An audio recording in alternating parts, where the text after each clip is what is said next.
Todd, this one-hit wonderland, where we take a look at bands and artists known for only one song. Now, we are still doing all the requests I sold off to pay for my dog repair, and look how happy she is. She's got her cone off, she's got a cool little scar. Oh. Now, for the record, I don't actually need the money, I'm doing fine. I could have just sold off my massive collection of vintage Inspector Gadget memorabilia if I had to. But I like doing the requests because I get exposed to things I wouldn't have thought of otherwise. Today's request comes from Sarah Shum, and while I asked all my requesters to give me 2 or 3 options, Sarah only had 1.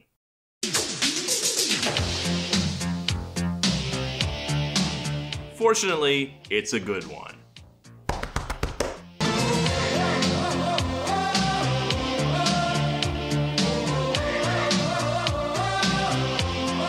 I believe this song to be from the 80s. Over the course of late 1985, the 8-man swung through Europe, across the channel to the UK, and finally to America, peaking in the early months of 1986.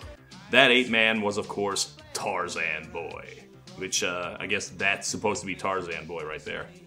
Looks more like Thomas Dolby or like the guy from Reanimator. Something about a guy with this head shape and glasses was popular in the 80s, I guess. On my own, like Tarzan Boy. Tarzan Boy was a big international hit, and unlike many European smashes of the 80s, also a decently big hit in America. It wasn't humongous here, but it's had a very long and strange afterlife. Depending on when you grew up, your associations with Tarzan Boy could be one of many things, most of them regrettable. What you do not associate it with is almost certainly the act that it is credited to. And if you even knew the name of this band, you were probably further ahead than 90% of this song's listeners. Monkey business on a sunny afternoon. That band was the dance act Baltimora, a band from Italy fronted by a Northern Irishman singing in English about the African jungle. That was the great thing about the 1980s, you could just mix and match like that. But just as quickly as he arrived, Tarzan Boy decided he could not handle our modern ways and disappeared back into the jungle, never to be seen again. Well, we're marching back into darkest Africa to capture and examine this strange, exotic specimen of 80s nostalgia. Who knows what we'll find? But can I say really quickly, this is a way better song than Africa by Toto. We should have made Weezer play this instead. Alright, on we go! Oh!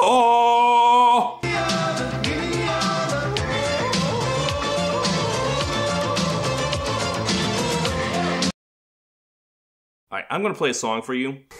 I am your automatic lover. This is a European hit from 1978 called Automatic Lover by D.D. Jackson. It is, like so many songs from that era, about fucking a robot. Now, the robot in this song is going to be our main character. That man's real name is Jimmy McShane. Or at least he's the robot voice you hear, allegedly. I don't know if that's him in the actual suit.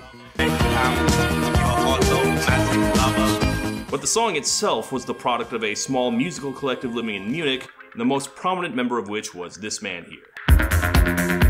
Giorgio Moroder, the man most responsible for turning the 70s into the 80s by mixing disco with new electronic beats. When anyone argues that disco was great, actually, Giorgio there is at least half the reason why. Unfortunately, disco had a little bit of an unpopularity period in America, which meant that his style of music fled back to Giorgio's homeland, Italy. And because of Moroder's influence, it mutated into a new 80s sound called Italo Disco. I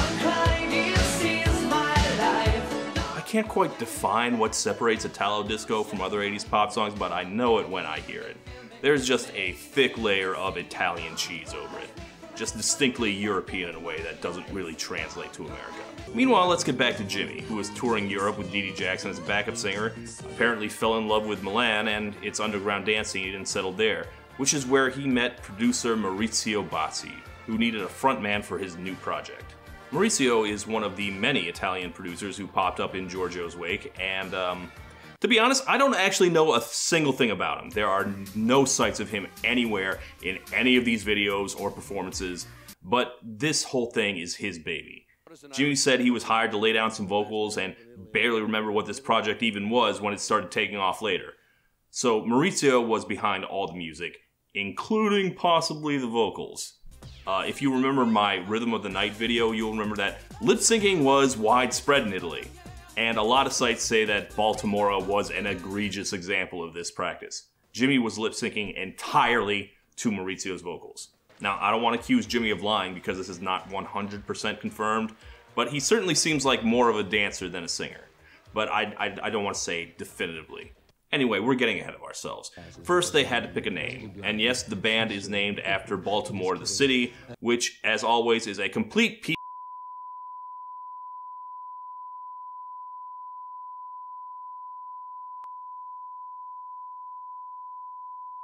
Anyway, here's why they named it after Baltimore. I took the map of America and with my finger closed my eyes and found Baltimore, and we put an A on the end of it, being that it's an Italian production, and became Baltimora. That's a great story. And it means that if they had pointed anywhere else, this band could have been named Albuquerquea, Miami Mia, or Detroit Style Pizza. And together, or maybe not together, they set to work making Italo disco. Now here's the thing about Italo disco songs. You've probably never heard any of them. Italo disco for the most part stayed in Europe. Only a few tracks even made it as far as the UK, even though a lot of songs were in English. And in the US, don't even mention it. Italian disco acts didn't even have a sniff of the US. And of course today, we are covering the one exception.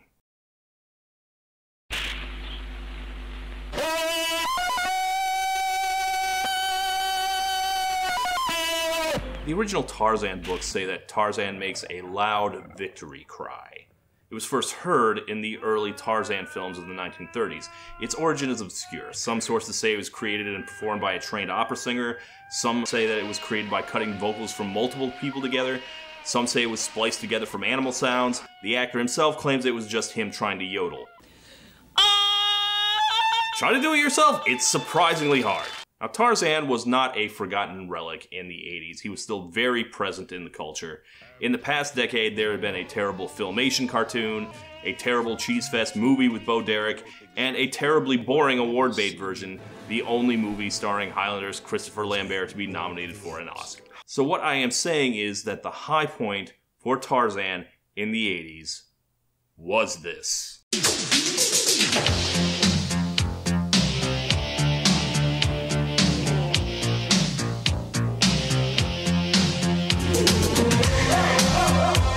I don't know if I've ever actually listened to this song all the way through. This is a goofy-ass song. Like, I have no idea how Maurizio wrote this song or what his process was, but I would bet my life that he came up with the melody, sang it, and was like, hey, you know what that sounds like? Like, as far as I'm concerned, the chorus is all you need.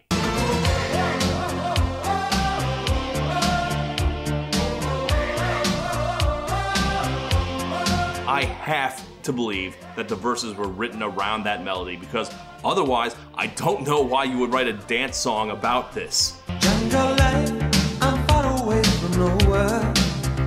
On my own, like Tarzan boy. Why? Why Tarzan? How do you end up writing a song about Tarzan unless you are literally Phil Collins and Disney is paying you to? I'm at a bit of a loss to tell you what the song is about otherwise. Like, I have seen interpretations that this song is subtextually a gay anthem. Hide and seek, we play alone where action grows before his monkey business. Seems like a little bit of a leap to me. It is true that Jimmy was gay. I mean, you never want to assume just because a guy disco dances, but yes, very. But he himself did not seem to think the song had any subtext. His opinion was that it was a silly novelty song. It's, as you can see, it's an ironic Tarzan more than a serious convinced Tarzan. Actually, I don't know though. I don't know. There's something there. Jungle life, I'm leaning in the open. And if there is one thing you can say this song is about thematically, it's about the feeling of freedom. Free in the jungle. Free of the world and its stupid expectations. Don't have a job, don't got any bills to pay, you're free like Tarzan swinging through the trees with the jungle breeze blowing through his loincloth. And since basically all 80s songs are partially about being gay, like, yeah, actually I can see it. It's alright, you won't be so. Come and join me and you'll be free. This is what every Village People song is about. I mean, Jimmy himself fled homophobic Ireland for the fashion capital of the world. I think the subtext is there, even if he didn't personally see it. The song just straight up makes more sense as a metaphor than if you took it literally as being about the jungle. Come and join me once, sorry. It's easy to survive. No, it's not. I saw Into the Wild. Yeah, Tarzan didn't become a hit series because people like stories about how living in the jungle is fun and easy. I mean, certainly Jimmy, or whoever's singing it, sings it in complete sincerity. There's no acknowledgement whatsoever that this is one of the silliest songs of the 80s. No, he means it. I read some stuff on why Italo disco never caught on in America, and part of the reason is it was stuck in the 70s. By which I mean it didn't really have any good music videos, which had become pretty necessary in America. And it looks like Tarzan Boy will be a prime example of this problem, because what the hell is this? We have a song about Tarzan. What should we put in the video? Jungle? Tigers? Apes? No, I got a better idea. Why don't we use the hottest computer graphics of 1985 so that it looks like an early multimedia page, complete with atrocious screen lag, monochrome Atari backgrounds, and the finest text that Harvard Graphics 2.0 can design. You know, like the primitive ape-man Tarzan. You know what, just for fun, we're gonna freeze on this image right here. Beautiful. Take a good look, everyone. What is that? What is what? Your relation with Tarzan? What is my relation? We look very physically the same. Yeah, Jimmy performed this song on every music show in Europe, and I consider any one of these performance videos to be the real music video. Haha, gotcha, Tarzan Boy! So with possibly the worst video ever made, why was this basically the only Italo disco song to make it to America? Well, I can tell you why, in one word. Oh! You never forget that hook, ever. This is why, even though it wasn't even a top 10 hit and it's not exactly a staple on throwback stations, it still holds a very fond place in most people's hearts. And in fact, Tarzan Boy's chart history does not end here, and all you 90s kids will remember this one. Because in 1993, Tarzan Boy had a big resurgence thanks to the totally radical heroics of one mean green fighting team. It kills germs just like it always did. It fights black and the gum disease gingivitis just like it always did. Introducing Cool Mint Listerine. Oh man, which one was your favorite as a kid? I always liked original antiseptic. Anyway, Tarzan Boy returned to the Hot 100, and the reason why is debatable. Some say it was this Listerine commercial, others say it was its appearance in Ninja Turtles 3, the worst Ninja Turtles movie. For a lot of people, this is still the Ninja Turtles song. Some samurai get transported to the modern day, and they get to enjoy the finest comforts of the 90s, like arcade games, pizza, and of course, some classic 80s music. And apparently that was enough to get it back on the charts, which makes no sense to me. This song is as 1986 as it could possibly be. Like, listen to that cheesy synth brass lick. I believe George H.W. Bush actually banned that sound in 1989. Then again, these samurai were centuries removed from Tarzan Boy, and they still appreciated it, so I guess 90s kids could also. And at this point, I think everyone's heard Tarzan Boy, and everyone loves it. It's especially still popular in the rest of the world. I think there's covers of it in like every language. Latin America really likes it for some reason. It's an 80s novelty song in the best way. But at the end of the day, a novelty song. When this is your song, what do you write next? Zorro? Conan? Captain Future Wizard of Science? What are we doing here?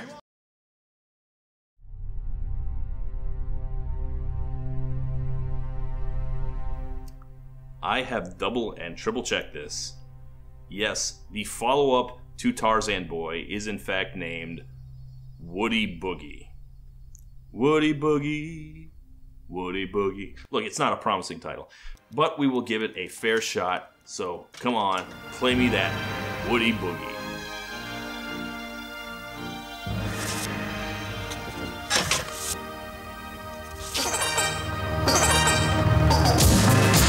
What? What?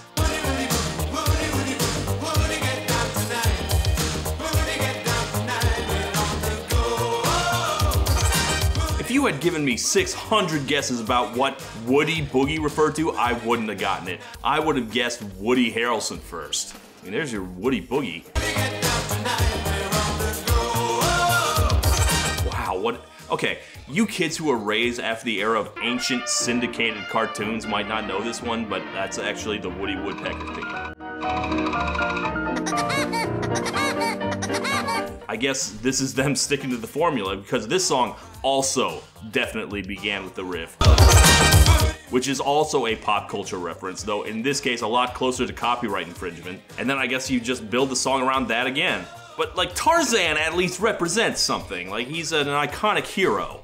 Woody Woodpecker only represents being annoying, and this song does represent that pretty well, to be fair. I'm gonna have that laugh drilling through my skull. Alright, except for the title and the trademark laugh, the song has nothing to do with Woody Woodpecker. Every time she looks at me, I can feel the electric heat. Alright. As far as I can tell, it's just a song about trying to pick up a girl, and maybe, you know, she can boogie on his Woody, which is what I thought the song was going to be about. There's a funny quote from Jimmy where he says, "No leopard skin outfit in the future. I have a new single, Woody Boogie. It's not gimmicky. I'm not a novelty merchant." This is your non-gimmicky song? Without the gimmick, there would be no song.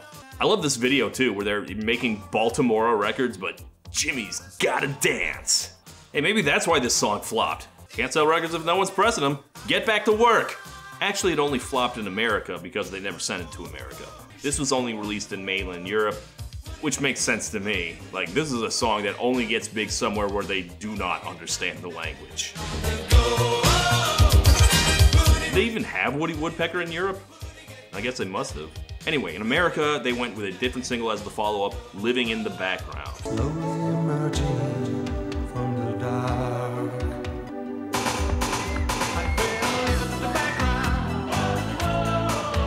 It's about how he's not gonna live in the shadows anymore. He's gonna live out in the open, and No more cowards, hold me hands. yeah, the gay subtext here is, like, I don't even know if it's subtext anymore. Living in the Background scraped the bottom of the Hot 100, but that about does it for Baltimora's chart history. Here's the album's final single, Jukebox Boy. Turn the records to July. Now, considering that Jimmy is gigantic, it's pretty impressive that he found clothes too big for him. Bye bye to the boy, boy, jukebox boy. Now, this isn't terrible, but it charted nowhere. Taking Tarzan out of the jungle is always a bad idea. Night and day I'm losing hours from this game. Look, I'm trying not to say too much about who's singing when that's not completely confirmed. I'm just saying, this does not sound like an Irish accent to me. Flip a coin, take your time. I like how this video is very not subtle about his sexuality too, huh? Naked woman? Yeah. Bye bye to the boy, boy, jukebox boy. Bye bye to the boy, it's gotta hold. Bye bye to the boy, boy, jukebox boy. I have no idea what this song is about. No, not really. I'm afraid not. Because none of the other songs did very well, their second album only got a limited release and didn't make it to America. Here is the only single, Kiki Karimba, which... Hypnotized by sounds of their own glory. You know what, I do like this Pet Shop Boys pastiche they're doing here, and... I was born dancing with this beat in my heart. You know, none of these songs have been terrible, but there's none of the hook of the Tarzan yell. Also, Jimmy's hair has somehow gotten even worse.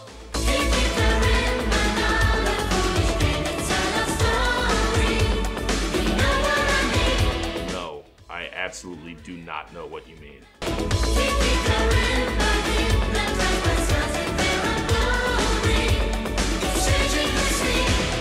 What? This is incoherent even by 80s standards. And that is literally it for Baltimora. From there, they drop off the map completely. Whatever happened to Maurizio Bassi is a total mystery. History has completely lost track of him since 1987, although Discog claims he has 2 sons that do produce music now.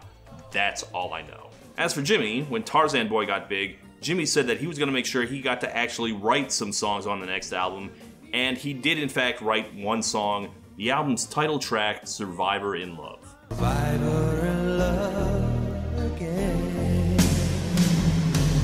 Love me do. I don't think there was much room for adult contemporary ballads in the Italo disco scene, and Very tragically, I must report that Survivor of Love is a darkly ironic title. Jimmy died of AIDS in 1995, meaning that he cannot defend himself from the lip-syncing charges. The important thing, though, is that he lived long enough to see Ninja Turtles 3. He was 37. That's way too young. Can I say, this is not how I wanted to end my episode about goddamn Tarzan Boy? If any song deserved a lighter story, jeez. Thanks, reality. I'm gonna play one of those Listerine commercials instead. This is no ordinary mint mouthwash. This is Cool Mint Listerine. Protects you against the early threat of the gum infection, gingivitis. Robin Hood?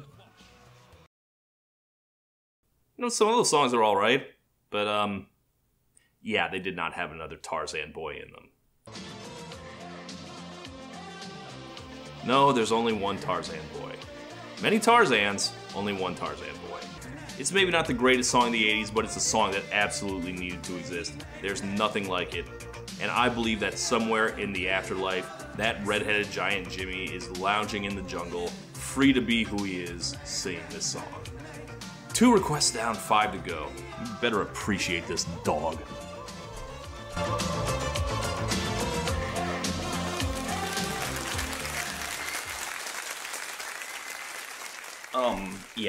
One last thing I wanted to add here because of the state of the world.